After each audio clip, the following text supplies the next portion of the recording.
If you're a founder raising capital right now and thinking, is it just me or fundraising got harder than it used to be? Then this episode is for you. Today, I'm joined by Claire Smith, partner at Springtide Ventures, where she invests in seed to Series A healthcare companies and review thousands of founder pitches every year. She's here to break down what investors are actually listening to right now and why clarity, not confidence, is still the signal that cuts checks. If you're pitching, you'll want to hear this. Welcome to Provider's Edge, the podcast that helps healthcare entrepreneurs and innovators break down barriers and control their business, life, and future with valuable action steps. With me, your host, Sabrina Runbeck, a recovered clinician and a business deal catalyst. Let's rewrite the rules and create a positive social impact while increasing your profitability. Health tech founder. If you're tirelessly scaling your innovative solutions, constantly pitching your vision, and still waiting for that breakthrough moment to truly be seen, this message is specifically for you. The prestigious Health Tech Impact Awards are now officially open for applications. And let's be clear, yes, this is a highly competitive program designed to identify the best and brightest. It's completely free to apply, removing any financial barrier to entry. However, please understand, this is an exclusive opportunity, and not everyone gets in. We're looking for true innovators. This is your unparalleled chance to earn significant national recognition, elevate your brand, and refine your crucial pitch with personalized expert coaching. Gain direct access to top investors, influential health system leaders, and key founders, the very people who can open doors that will fundamentally change everything for your company. You didn't build your company to play small, so stop hoping to be discovered. Apply to be undeniable. Make your mark on the future of healthcare. Applications close sharply on March 1st. Don't miss this critical deadline. Go now to healthtecimpactawards.com. That's healthtecimpactawards.com. It's your moment to shine. Make it matter. Apply today and transform your health tech vision into a national success story.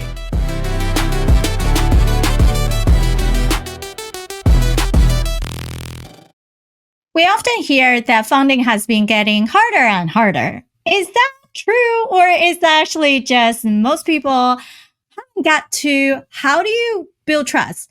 Show people that you really have a great, amazing solution, not just this great visionary idea, but you have something that you can back up, both from traction's perspective and the people that surround yourself to truly make something happen. And we see that it's really just a false belief. So we wanted to break down some of the misconceptions and challenges in the field, especially for all of those who are women-led. And thanks, Claire, for joining us today. And we can't wait to have this amazing conversation on some of the misconceptions when it comes to funding, especially related to women-led founders. Thanks, Sabrina, for having me. I'm really looking forward to a great discussion today. So tell us a little bit more about your personal experience in the field in terms of the type of portfolio you guys have already worked with. What are some struggles when it comes to getting funding in the current landscape? That's a great question. And I think, since kind of the high point in 2021, we've seen it become much more difficult for founders to kind of live to see another day, to get that next round of capital, especially for founders who raised in the sort of really heady days in 2020 and 2021, that it's become much more of a challenge now. So, just to kind of take a step back, we're a fund that invests in early stage healthcare. So early stage for us is seed and Series A. So we're typically seeing companies when they have a product, a little bit of signs of product market fit, some revenue coming in, but they're kind of looking to scale and kind of prove out that they do actually have product market fit. And I think early stage innovation hasn't dampened. There's still tons of absolutely exceptional founders that are out there. There's still, obviously, we all know tons and tons of unmet need within healthcare, tons of places where you can really make an impact on the patient experience, on physician burnout, on a lot of these really big problems that need to be tackled. So I think the market opportunity is there. I think it's just that the power has shifted a little bit where venture investors can all of a sudden ask to see a little bit more. We don't kind of have this FOMO dynamic that really existed, especially in 2020 and 2021. Yeah, I think it's about the true alignment. It's not to feel like there is not enough, right, opportunity to invest in. There are plenty, and I think the mindset need to go both ways. From the founders, figure out where you fit the best, which venture firm, and then the ventures that want to get to know you a little bit more, right? And what I hear sometimes, which is like stabbing my heart, is when I ask them, okay, so how much are you raising? What are you using it for? And it's very generalized, like, oh, I need a payroll, but no, yeah, I need a lot more in my platform. So then I would have to chase them for the next thing. But how? Like, in what way, right? Like, give us a better, clear picture on what's the strategy to even do that? Like, how is that competitive? So what did you see as a commonly seeing that lose interest in some of the conversation that you had? Oh, definitely. That's a great point because I think, when capital markets are really tight and when fundraising is really difficult, capital efficiency and, really being laser focused on what do I need to do to prove out my company to get that next milestone becomes so much more important. You have to think about your business from the nice to haves versus the needs to have perspectives. What is the milestone that, if I'm a seed stage company, how do I get to that place where a Series A investor will think this is a really attractive company? Like, is that revenue growth? Is that, building out a product feature that will allow you to scale within your existing accounts? The answer is different for every company, obviously, depending on, who you're selling to. Like, is it B2B? Is it B2C? All the different dynamics. But, being laser focused on what is that investor going to want to see will really help you prove it out. And I think that turns into, really specific asks in terms of, well, I'm raising, X number of $1 million, and these are the 4 places it's going to go to, and having really good answers for, why you need that quantum of capital. Yeah. And then I think some founders are smart enough to say, hey, I needed to have my own company do a whole round of due diligence. So I understand perhaps what I even value myself at, and then how much money I need to ask, and talk to my CFOs and have some kind of contingency. Because otherwise, it seems like people always saying, oh, do I need to bootstrap more? Do I need to refinance my house even to do this? Versus, oh, I have some kind of runway into the capitals here, right? And do you also feel like sometimes people are not really clear in their projection of when they need a funding or money? So sometimes they're raising too late, and then they're like, oh, I thought I can just raise 2 million on top of what I already had, but why is it so hard? Yeah, I think there's 2 dynamics at play here. The first is this sort of trap of the bridge to nowhere, where, maybe you took in $1 million a year ago and you're kind of starting to realize, like, hey, this isn't going to be enough to get me to that next value inflection point. So you put together a bridge round and you kind of just bring in what you can. But from a venture investor perspective, like, we want to make sure that if we're investing in that, that's getting you to that value inflection point. And I think, that can be something that, you feel the pressure of, like, I've got to bring in capital or I have to close my doors. But, like, you have to make sure that capital is getting you to, not just to a place where you're going to have to bridge again, that it's really getting you to a value inflection point. Right. It's on having that clarity, right? Like, if we think about, like, even just any type of basic human need is safety, security, and clarity. And if it goes both ways, if you have clarity that you can show the investors, then they are trusting you more. And that becomes a security point for them to give you the funding, and then understand that you can actually make things happen, right? You have a clear pathway or clear resources that will actually hit the next mark, and they're willing to give you a bigger check once you get to that point. And not just that, oh, we seems to have some kind of plan, but but they can't really elaborate it concisely enough for us to build that trust for the next step to even happen. Yeah, and that becomes kind of an issue in the ask sometimes. You'll have companies come in, and I know it's really difficult to figure out, how much money you need to kind of assess investor appetite. And, maybe in the early stages of your financing round or going out for your financing round, you're still trying to figure it out. But companies will sometimes come in and say, oh, well, we're looking for, $2 to $7 million. And the types of investors that will invest in a $2 million round are probably different than the investors who will invest in a $7 million round. So I think it becomes, just one of those easy reasons where it's, well, I don't know if they know what they need, what they want. Like, let's just pass on this till they figure it out. So I think having a really clear ask is one of the things that, as you're gearing up to get ready for going out and raising, whether that's a seed or an A or whatever your round is, really be clear about your ask. You can always kind of upsize the round if investor demand is there.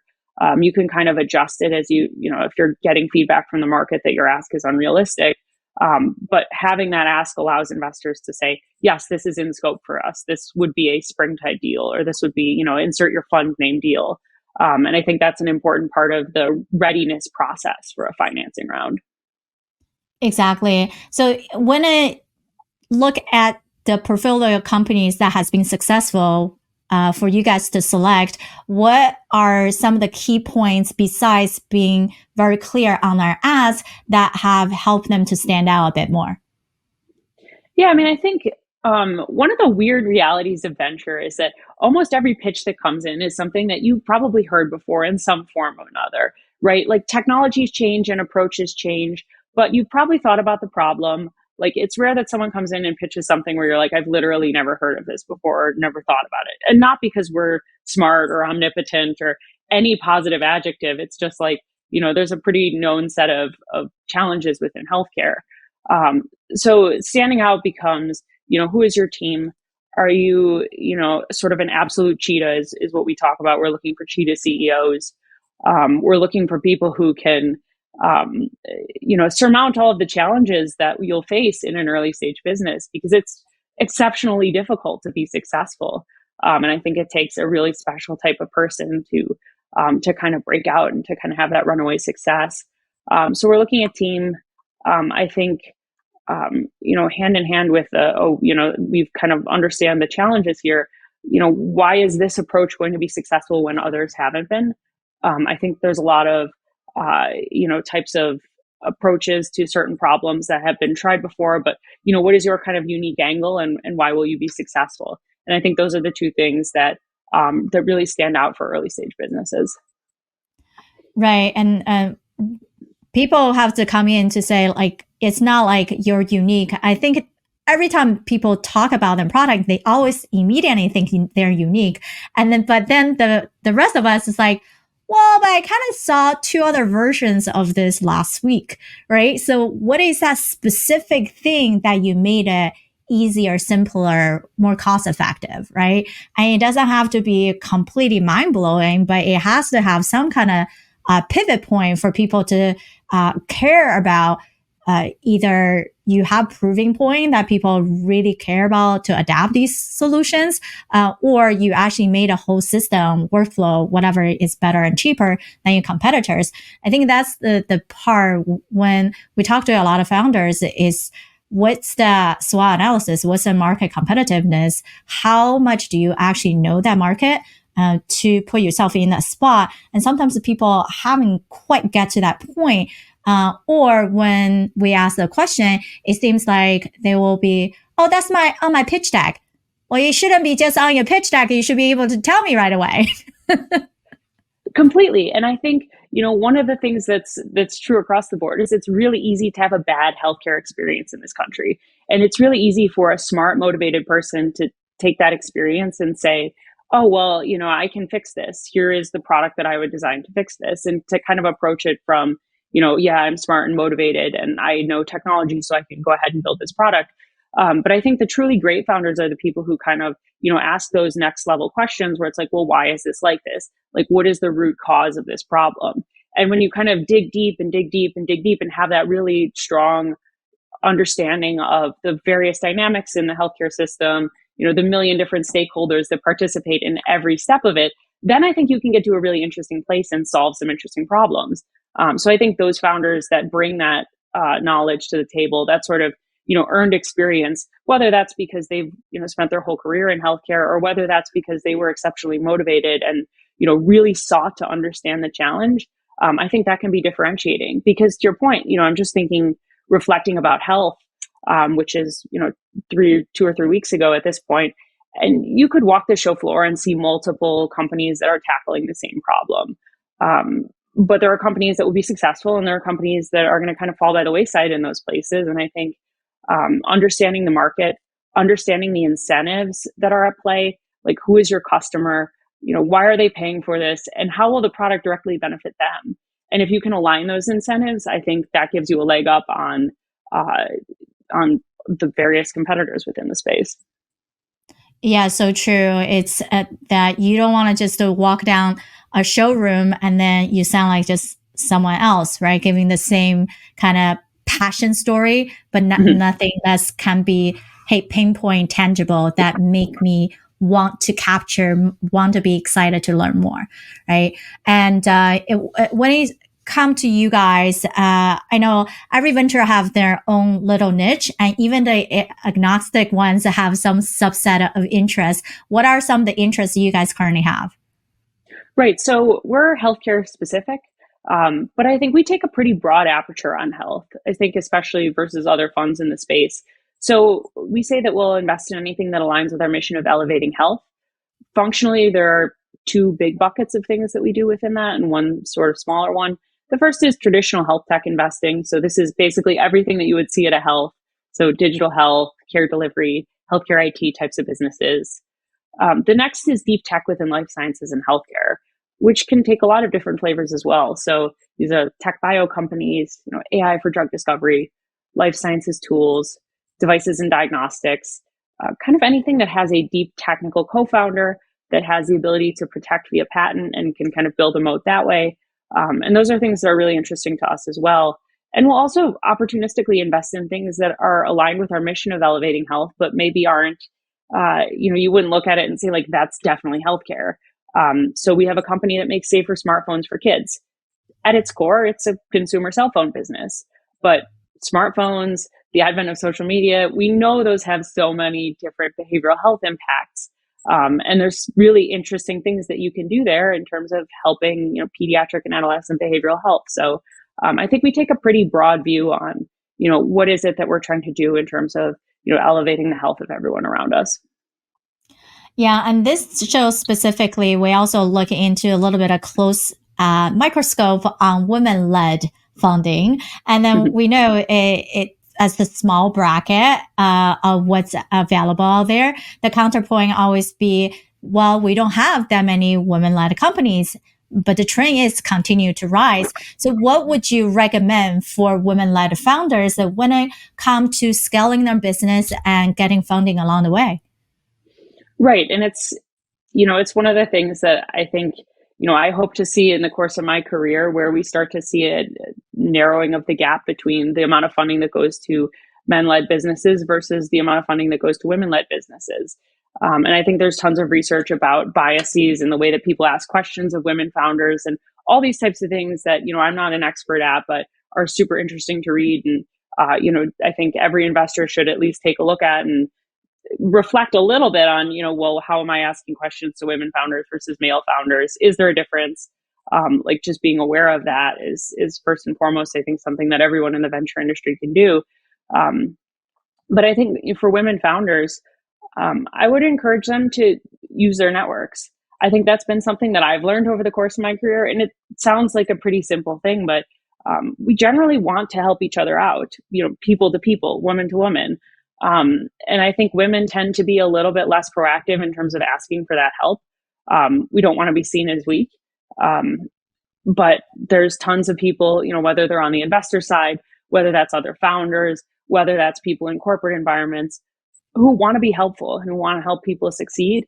It's not a zero-sum game. We can all succeed together. And I think that's the great part about venture capital.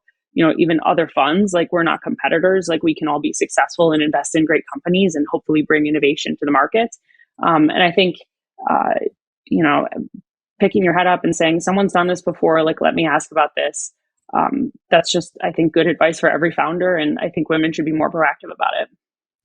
Yeah, exactly. And I just had my TED Talk and then officially on YouTube now, so I can call myself a Woo! TED speaker. So one of the three things. Congratulations. Thank you. So one of the three things I talk about is exactly number one is that mental mode, right? Like the things that we were taught. Oh, we shouldn't have said that. We shouldn't be doing that. You're putting yourself out there. Who do you think you are? So that imposter syndrome, self-doubt actually holding us back. Versus there are a lot of women are really great at driving, right? Great at putting themselves out there. But then it become decision overload, right? You have so many opportunities, so many advices. What do you do? Like, how do you take in everything, synthesize it to actually make the right choice? And then sometimes that holds us back. And then the last thing is if we don't feel like the system or the community is right for us, then build it, right? We have the ability to create and leverage the relationship, and knowing these things take time to build, and be okay with that. Be okay to not rush to some kind of destination that's arbitrary, but actually creating the sustainable cohort, right? What I call that entire empower ecosystem, the right board members, the right investor relationship, the right communities, get them buy-in, get the continuing engagement, and don't forget about them once you make those relationships, to have more fun in the whole process of doing so. And that's one reason, as Claire and Sabrina are also going to be a judge for our Impact Award coming up. And that's why we truly wanted to give back. Right, putting the right solutions on the map, giving them the features that they need, getting people to find you, know you, and learn how to create those community engagement. Because at the end of the day, raising funds, scaling your business is hard, and it's not transactional. At the end of the day, we're all dealing with human, and we're all dealing with the relationship that we build for the product that you're trying to disseminate to create the impact that you want. So keep that in mind when we're thinking about what business really means to you, right? And any last words, as we wanted to also share a little bit about your story, as how did you end up to be in this spot? And then we definitely want to encourage more women go into it becoming investors. Yeah, and I just wanted to say that's an absolutely fantastic point. If you don't see the community that you need, think about starting it. And I think this conversation and the work that you do is living proof of that, that we have to put ourselves out there and build the communities and build the spaces to have the types of conversations that we think will help people be successful. And, also to your point about mentorship, I think it's important to look at the next generation of young women who are coming up and thinking about their careers and thinking about starting companies, and what can we do to make that pathway, to pave that pathway a little bit for them, to give back to the community, to give back for all the people who've helped us, and make that a little bit easier, more straightforward at least. Yeah, exactly. And then for you, we always seen the great things about women being leaders, women being in VCs, and then definitely encouraging more people to be in that place also helps the rest of the women leaders out there to continue to holding hands, to create the best ways, and then support each other and get the back. Go back to our initial point, be clear and be okay to ask for what you need. And we're all here to support you. You just have to start having conversations and give yourself grace for that. Mm-hmm. Right. And to kind of wrap my background into this, I studied biological engineering. I was in consulting in pharma and biotech for a few years, and then had a brief stint at a microbiome therapeutic startup as the chief of staff. And then I had kind of realized, like, venture looks really interesting. I had worked really closely with our investor when I was on the startup side. So I moved into a fund that was focused on food and agriculture biotech. And I think my second week within venture capital, I got connected to a local organization in Boston, which is now called Breaking 7%. It's national, I think, has chapters in multiple cities. And it's about women helping each other out, women in deal-making roles, whether that's venture capital or business development, corporate dev. And that's just been such a rich source of, both friendship and personal connections, but also a lot of professional help, as I've, been in venture now for almost 8 years. kind of getting the reps of learning how to ask people like, hey, I'm diligencing this. Can you connect me to an expert? What do you think about this space? Just kind of naturally building that cadence of asking for help and asking for assistance and giving it back to the community. So I think that's been really fun over the course of my venture career. Wonderful. And I encourage everyone to connect with Claire when you have prepared yourself and have something that you really know how to ask and what to ask. And then don't be afraid to just start having more conversation with whether it's perhaps do your homework, people that are already invested in versus some other areas that you have interest. And even for us, we're always here to help you in that due diligence process because we know it is a lot to put yourself out there to do all the resources and know what to say. How do you present yourself? And at the end of the day, be fun. Right? Be creative, enjoy the process. Otherwise, this big roller coaster is hard to push through. And we enjoy every moment of our conversation. And I encourage all of you guys to apply to our Impact Award. Go to postpointpass.com/awards. See you next time. Thank you for tuning in to Provider's Edge podcast. We hope you enjoy our latest episode and found the insights and tips helpful. We'd love to hear your feedback on the show and learn what topics you'd like us to cover in the future. So please take a moment to leave us a review on your favorite podcast platform and let us know what you think. Your feedback is essential to help us improve the show and provide you with the content you need to take your healthcare business to the next level. Thank you for your support, and we look forward to hearing from you soon.